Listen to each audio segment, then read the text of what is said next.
Hello ಎಲ್ರಿಗೂ ನಮಸ್ಕಾರ. ಇವತ್ತೊಂದು ತುಂಬ ಇಂಪಾರ್ಟೆಂಟ್ ವಿಷಯ ಮಾತಾಡಬೇಕಿತ್ತು. ಅದು B D A related. D K Shivakumar ಮತ್ತು ಬಿಡದಿ ಟೌನ್ಶಿಪ್ ಮತ್ತು ಬೆಂಗಳೂರು ಸುತ್ತಮುತ್ತ ಆಗ್ತಿರೋ ಡೆವಲಪ್ಮೆಂಟ್ಸು ಮತ್ತು ಒಂಥರ ಲ್ಯಾಂಡ್ ಮಾಫಿಯಾ ಅಂತಲೇ ಹೇಳ್ಬೋದು. ಬಿ ಡಿ ಎ ಅವರು ತುಂಬ ಕಡೆ ಕ್ವೀನ್ ಸಿಟಿ, ಸ್ವಿಫ್ಟ್ ಸಿಟಿ, ಆಮೇಲೆ ಟೌನ್ಶಿಪ್ಪು, ನಾಡಪ್ರಭು ಕೆಂಪೇಗೌಡ ಲೇಔಟ್ದು ಎಕ್ಸ್ಟೆನ್ಷನ್ನು, PRR2 ಮತ್ತು ಬಿಸ್ನೆಸ್ ಕಾರಿಡಾರ್ ಅಂತ ತುಂಬ ಏನೇನೋ ಮಾಡಿಕೊಂಡು ಇದು ಮಾಡ್ತಿದ್ದಾರೆ. ಎಸ್ಪೆಷಲಿ ಇದರೆಲ್ಲ ಹಿಂದೆ ಇರೋದು urban development D K Shivakumar ಅವರು. ಇಲ್ಲಿ ಈಗ ಮೊನ್ನೆ ರೈತರ ವಿರುದ್ಧ ಮಾತಾಡ್ತಾ ಸ್ವಲ್ಪ ಡಿಫ್ರೆಂಟಾಗೆ ಮಾತಾಡಿದ್ರು ಡಿ ಕೆ ಶಿವಕುಮಾರು. ಆಮೇಲೆ ಇನ್ನೂ ಒಂದು ಅವ್ರು ಏನು ಹೇಳ್ತಿದ್ದಾರೆ, ಈಗ ಲ್ಯಾಂಡ್ ಅಕ್ವಿಸಿಷನ್ ಮಾಡಿದ್ದಾರೆ 9,000 ಎಕರೆ.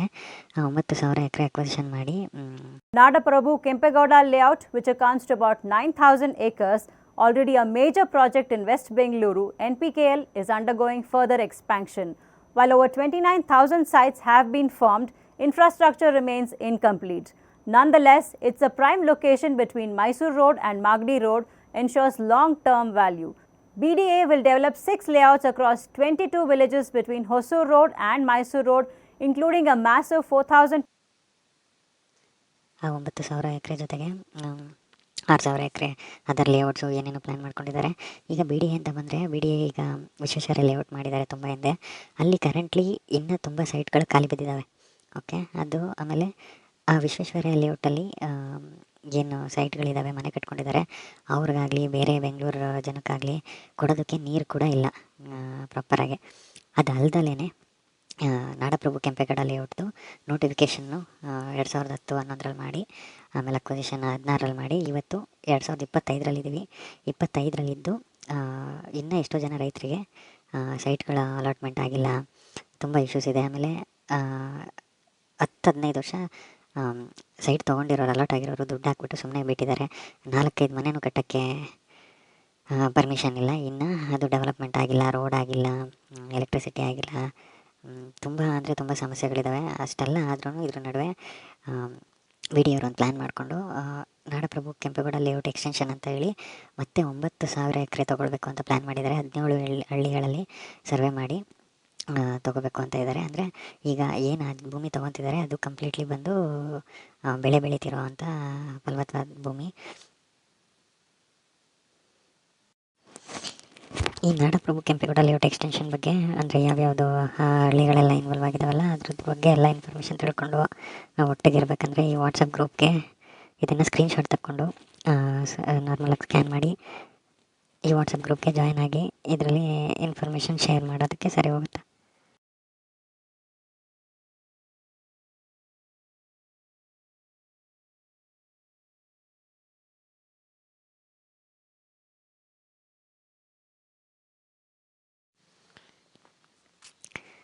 ಬಿ ಡಿ ಎ ಬಂದು ಎಸ್ಪೆಷಲಿ ಈ ಮಾಗಡಿ ರೋಡಿಂದ ಮೈಸೂರು ರೋಡ್ ಒಳಗಡೆ ಬರೋವಂಥ ಜಮೀನು ಮೇಲೆ ತುಂಬ ಅಂದರೆ ತುಂಬ ದಬ್ಬಾಳಿಕೆ ನಡೆಸಿದರೆ. ಸ್ಟಾರ್ಟಿಂಗಿಂದನೂ ಅಷ್ಟೇ. ಈಗ ನೈಸಿಂದ ತೊಗೊಂಡ್ರೆ ಫಸ್ಟು ನೈಸ್ ರೋಡ್ ಮಾಡೋದಕ್ಕೆ ಲ್ಯಾಂಡ್ ಅಕ್ವಿಸಿಷನ್ ಮಾಡಿ ಅವಶ್ಯಕತೆಗಿಂತ ಹೆಚ್ಚು ಜಮೀನು ತೊಗೊಂಡು ಎಲ್ಲ ಇದು ಮಾಡಿಕೊಂಡು ಅವ್ರವ್ರಿಗೆ ಉಪಯೋಗ ಆಗೋ ಥರ ಮಾಡಿಕೊಂಡ್ರು. ಸೆಕೆಂಡು ಬಂದು ಈಗ MER ಅಂತ ಮಾಡಿದ್ದಾರೆ. ನೈಸ್ ರೋಡಿಂದ ಜಸ್ಟ್ 1.5 ಕಿಲೋಮೀಟ್ರ್ 2.5 ಕಿಲೋಮೀಟ್ರ್ ಅಷ್ಟೇ ಪ್ಯಾರ್ಲಲ್ಲಾಗೆ MER ಅಂತ ಒಂದು ರೋಡ್ ಮಾಡಿದ್ದಾರೆ. ಆಮೇಲೆ ಎಂಟೈರ್ ಖಾಲಿ ಜಾಗ ಏನೇನಿತ್ತು ಅದನ್ನೆಲ್ಲನೂ ತೊಗೊಂಡು ಬಿ ಡಿ ಎ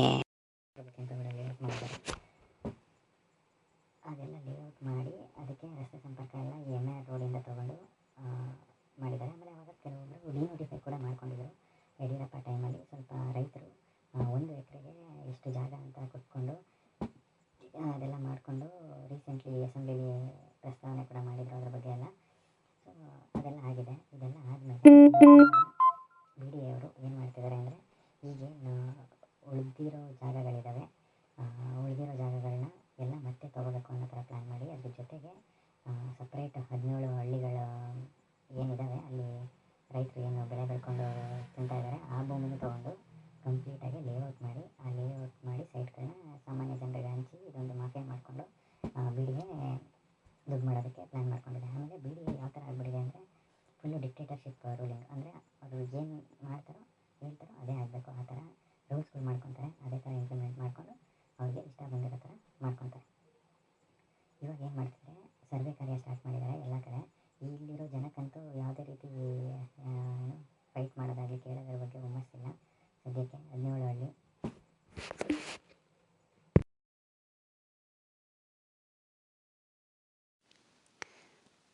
ಈ ಬಿಡದಿ ಟೌನ್ಶಿಪ್ ರಿಲೇಟೆಡ್ ಬಗ್ಗೆ ಮಾತಾಡೋದಾಗಲಿ PRR ಬಗ್ಗೆ ಮಾತಾಡೋದು ಡಿ ಕೆ ಶಿವಕುಮಾರ್ ಒಂದು ಮಾತು ಹೇಳಿದರು. ಈ ಹಿಂದೆ PRR ನೋಟಿಫಿಕೇಷನ್ ಬಗ್ಗೆ ಕೇಳಿದಾಗ ಯಾವುದೇ ಕಾರಣಕ್ಕೂ ನಾನು ಡಿನೋಟಿಫೈ ಮಾಡಲ್ಲ ಆ್ಯಂಡ್ ಮಾಡಿ ಜೈಲಿಗೆ ಹೋಗಲ್ಲ ಆ್ಯಂಡ್ ನಾನು ರೈತರ ಪರ ಜನರ ಪರ ಅಂತ ಎಲ್ಲ ಹೇಳ್ತಾರೆ. ಹಾಗೆ ಈಗ ನೋಡಿ ಅಪ್ಕಮಿಂಗ್ ಇದು ನೋಟಿಫಿಕೇಷನ್ ಇನ್ನೂ ಆಗಿಲ್ಲ, ಬಟ್ ನೋಟಿಫಿಕೇಷನ್ ಆಗೋದಕ್ಕೆ ಬರ್ತಾ ಇದೆ.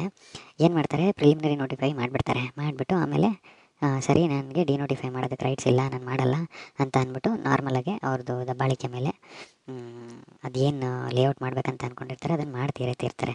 ಆದರೆ ಈ ಜನ ಏನೋ ಪೊಲಿಟಿಕಲಿ ಇನ್ಫ್ಲೂಯೆನ್ಸ್ ಆಗಿ ನಮ್ಮ ಶಾಸಕರು ಸರಿ ಮಾಡಿಕೊಡ್ತಾರೆ ಅಂತ ಎಲ್ಲ ಇದು ಮಾಡಿಕೊಂಡು ಅವ್ರಿಗೆ ಸಪೋರ್ಟ್ ಮಾಡ್ಕೊಂಡು ಇರ್ತಾರೆ. ಬಟ್ ಯಾರೇ ಶಾಸಕರು ಬಂದರೂ ಯಾರೂ ಈ ವಿಷಯಗಳಲ್ಲಿ ಸಹಾಯ ಮಾಡಲ್ಲ. ಈ ಬಿಡದಿ ರಿಲೇಟೆಡ್ ಮಾತಾಡ್ತಾ ಅವ್ರು ಹೇಳಿದ್ರು, ನಾನು ರೈತರ ಪರ, ನಾನು ಯಾವುದೇ ಇದನ್ನು ಡಿನೋಟಿಫೈ ಮಾಡೋದಿಲ್ಲ, ಆಮೇಲೆ ಯಾವುದೇ ಹೊಸದನ್ನು ಮಾಡೋದಿಲ್ಲ ಅಂತ ಹೇಳ್ತಾರೆ. ಸೊ ಹಾಗಾದರೆ ಈಗ ಏನು BDA ಪ್ಲ್ಯಾನ್ ಮಾಡಿದ್ದಾರೆ ನಾಡಪ್ರಭು ಕೆಂಪೇಗೌಡ ಎಕ್ಸ್ಟೆನ್ಷನ್ನು, ಸೊ ಅದು ಮಾಡೋದಿಲ್ವಾ? ಹಾಗಾದರೆ ನೋಟಿಫಿಕೇಷನ್ ಮಾಡಲ್ವಾ? ಆಮೇಲೆ ಇನ್ನೂ ಒಂದು ಹೇಳ್ತಾರೆ, 80% ಜನ ಸಪೋರ್ಟ್ ಮಾಡ್ತಾರೆ ಬಿಡದಿ ಟೌನ್ಶಿಪ್ಗೆ, ಸೊ ಅದು ಅಪ್ರೂವ್ಡ್ ಆಗಿದೆ ಅನ್ನೋ ಥರ ಎಲ್ಲ ಮಾಡ್ತಾರೆ. ಈಗ ನಾಡಪ್ರಭು ಕೆಂಪೇಗೌಡ ಲೇಔಟ್ಗೆ ಮಾಡೋದಕ್ಕೆ ಬಂದರೆ ಅವ್ರಿಗೆ 90% ಜನ ಅಬ್ಜೆಕ್ಷನ್ ಮಾಡ್ತಾರೆ. ಓಕೆ, ಇದನ್ನು ತೋರಿಸ್ಬೇಕು ಅವರು, ಆಯಿತಾ? 90% ಜನ ಅಬ್ಜೆಕ್ಷನ್ ಮಾಡಿದ್ರೆ ಅವ್ರು ಮಾಡಬಾರ್ದು ಆ ಡೆವಲಪ್ಮೆಂಟು. ರೈತರದ್ದು ಕಂಪ್ಲೀಟ್ಲಿ ಭೂಮಿ ಕಿತ್ಕೊಬಿಟ್ಟು ಅವರು ಏನು ಮಾಡ್ತಾರೆ? ಈಗ ಆಲ್ರೆಡಿ ಇದಿರೋ ಸಿಚುವೇಷನ್ನೇ, ಆಲ್ರೆಡಿ ಇಲ್ಲಿ ತೊಗೊಂಡಿದ್ದಾಯಿತು. ತುಂಬ ಜನ ಬೆಳೆ ಬೆಳ್ಕೊಂಡು ತಿಂತಿದ್ದವ್ರು ಇವತ್ತು ಜಮೀನು ಮಾರಿ ದುಡ್ಡನ್ನ ಚೆನ್ನಾಗಿ ಖರ್ಚು ಮಾಡಿ ಖಾಲಿ ಮಾಡಿ ಈಗ ಬರೀ ಕೈನಲ್ಲಿ ಕೂತ್ಕೊಂಡಿದ್ದಾರೆ.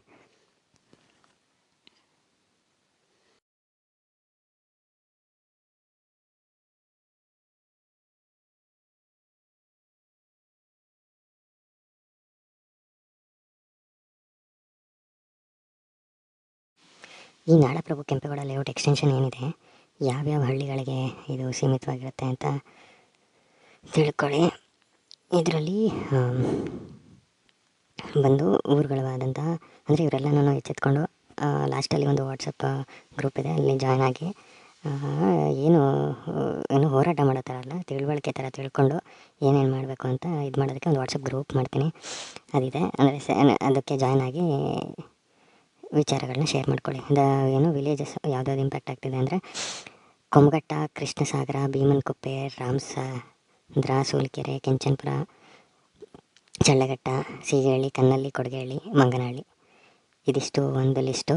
ಇನ್ನೂ ಒಂದು ವಿಲೇಜ್ ಲಿಸ್ಟ್ಗಳು ಬಂದು ಮಾರಗೊಂಡನಹಳ್ಳಿ, ಮಾಳಿಗೊಂಡನಹಳ್ಳಿ, ರಾಮವಳ್ಳಿ, ಚಿಕ್ಕಲ್ಲೂರು, ವೆಂಕಟಾಪುರ, ಕೋಲೂರು, ನಂಜುಂಡಾಪುರ, ಕೇತೋಹಳ್ಳಿ, ನರಸೀಪುರ, ಕಣಿಮೆಣಕಿ, ಕೊಡಿಗೇನಹಳ್ಳಿ, ಮುದ್ದೈನಪಾಳ್ಯ, ಈ ಥರ.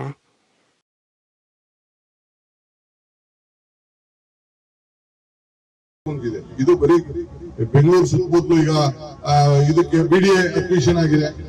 ಏನ್ ತೀರ್ಮಾನ ಆಯ್ತು? ಎಲ್ಲ ಕೋರ್ಟ್ಗೆ ಹೋದ್ರು, ಕೊನೆಗೆ ಸುಪ್ರೀಂ ಕೋರ್ಟ್ ತೀರ್ಮಾನ ಮಾಡಿದ್ರು. ಏನ್ ಮಾಡಿದ್ರು? ನಾನು ಹೊಸದಾಗಿ ಯಾರು ನಾನು ಮಾಡಕ್ ಹೋಗ್ತಾರೆ. ಈಗ ಯಾಕೆ ನೋಟಿಫಿಕೇಶನ್ ವಜಾ ಮಾಡಕ್ ಕಾನೂನಲ್ಲಿ ಬೇಕಾದ್ರೆ ಕೊನೆಗೆ ಸುಪ್ರೀಂ ಕೋರ್ಟ್ ತೀರ್ಮಾನ ಮಾಡಿದ್ರು. ಏನ್ ಮಾಡಿದ್ರು? ನಾನು ಹೊಸದಾಗಿ ಯಾರು ನಾನು ಮಾಡಕ್ ಹೋಗ್ತಾರೆ. ಈಗ ಕೂಡ ಕೊಟ್ಟಿದ್ದಾರೆ. ನಿಮ್ ರೈತರು ನಾನು ಇದು ನಿಮ್ಗೆ ಅಡ್ಮಿಷನ್ ಮಾಡಕ್ಕೆ 1 ಎಕರೆನೂ ನಮ್ಗೆ ಅವಶ್ಯಕತೆ. ಬಟ್ ಈಗ ನಾನು ಬಿಡೋ ಶೈಲಿಲ್ಲ.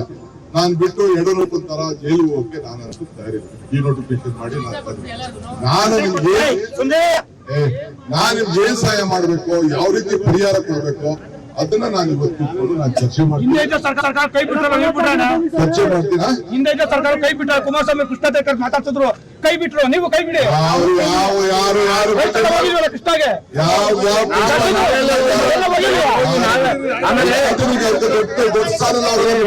ಆಮೇಲೆ ನೀವು ಕೂಡ ನಮ್ಮ ರೈತರು ಜೋರಾಗಿ ಮಾತಾಡಿದ್ರಿ ಅಂತ. ಅವರು ನಮ್ಮ ಜನ, ನಮ್ಮ ರೈತರು, ನಮ್ಮ ಊರವರು, ನನಗೆ ಹಕ್ಕಿದೆ. ಅವರೆಲ್ಲ ಯಾವ ಪಾರ್ಟಿರು, ಯಾವ ಬಾವುಟ ಹಾಕ್ಕೊಂಡಿದ್ರು, ಯಾವ ಫ್ಲ್ಯಾಗ್ ಹಾಕ್ಕೊಂಡಿದ್ರು ನನಗೆಲ್ಲ ಗೊತ್ತಿದೆ. ನನಗೆ ಅವ್ರ ವಿಚಾರನೂ ಗೊತ್ತಿದೆ. ನನಗೆ 82% ಜನ ಈಗಾಗಲೇ ಆ ಜಮೀನನ್ನು ನಮ್ಮದೇನು ಅಬ್ಜೆಕ್ಷನ್ ಇಲ್ಲ ಅಂತ ಕೊಟ್ಟಿದ್ದಾರೆ. 18% ವಿರೋಧ ಮಾಡ್ತಾಯಿದ್ದಾರೆ. ಒಳ್ಳೆ ರೇಟನ್ನು ಕೊಟ್ಟಿದ್ದೀನಿ. ನಾನು ಜಾಸ್ತಿ ಯಾಕೆ ಕೊಡೋಕ್ಕಾಗಲ್ಲ ಅಂತಂದರೆ ಇಡೀ ದೇಶಕ್ಕೆ ರಾಜ್ಯಕ್ಕೆ ಮಾದರಿ ಮಾಡಬೇಕಾಗ್ತದೆ. ಇದು ಅವರು ಯಾರು 10 ಈಗ ಡ್ರಾಪ್ ಮಾಡಬೇಕಾದ್ರೆ ಕುಮಾರಸ್ವಾಮಿ ಅವರೇ ಮಾಡ್ಬೋದಾಯ್ತಲ್ಲ, ಯಡಿಯೂರಪ್ಪನವ್ರು ಮಾಡ್ಬೋದಾಯ್ತಲ್ಲ, ಯಾಕೆ ಅವ್ರು ಮಾಡಲಿಲ್ಲ? ಇದು ನಾನಲ್ಲ ನೋಟಿಫೈ ಮಾಡಿದ್ದು, ಅವ್ರು ಮಾಡಿದ್ದು. ಈಗ ನೈಸು ಅಷ್ಟೇ. ಯಾವ ಕಾರಣಕ್ಕೂ ಸುಪ್ರೀಂ ಕೋರ್ಟು ಫೈನಲ್ ಡಿಸಿಷನ್ ಆಗಂಟ 1 ಎಕರೆ ಕೂಡ ನಾವು ಮಾಡೋಕ್ಕಾಗಲ್ಲ. ಸುಪ್ರೀಂ ಕೋರ್ಟ್ ತೀರ್ಮಾನ ಮಾಡಿದ್ರು, ಏನ್ ಮಾಡಿದ್ರು? ನಾನು ಹೊಸದಾಗಿ ಯಾರು ನಾನು ಮಾಡಕ್ ಹೋಗ್ತಾರೆ. ಈಗ ಸುಪ್ರೀಂ ಕೋರ್ಟ್ ತೀರ್ಮಾನ ಮಾಡಿದ್ರು, ಏನ್ ಮಾಡಿದ್ರು? ನಾನು ಹೊಸದಾಗಿ ಯಾರು ನಾನು ಮಾಡಕ್ ಹೋಗ್ತಾರೆ.